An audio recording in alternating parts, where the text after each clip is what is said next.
মুখ্যমন্ত্রী মমতা বন্দ্যোপাধ্যায়ের জেলা সফরকে ঘিরে আজ সকাল থেকেই উৎসবের রঙে রঙিন মুর্শিদাবাদ।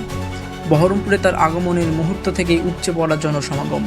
তৃণমূলের নেতৃত্ব থেকে সাধারণ মানুষ, হাজারো সমর্থক ভিড় জমালো মুখ্যমন্ত্রীকে এক ঝলক দেখার আশায়। শহরে পৌঁছেই মুখ্যমন্ত্রী সোজা রওনা দেন সার্কিট হাউসের দিকে। সেখানে নির্ধারিত প্রশাসনিক বৈঠক, জেলার উন্নয়ন, বিভিন্ন দপ্তরের কাজের অগ্রগতি ও সম্ভাব্য গুরুত্বপূর্ণ সিদ্ধান্ত নিয়ে আলোচনা হওয়ার কথা। এদিকে মুখ্যমন্ত্রী কোথায় কোথায় যাবেন ও কি বার্তা দেবেন তা জানতে আপাতত তাকিয়ে রাজনৈতিক মহল সহ গোটা জেলাবাসী। Bureau report, MH news Bangla.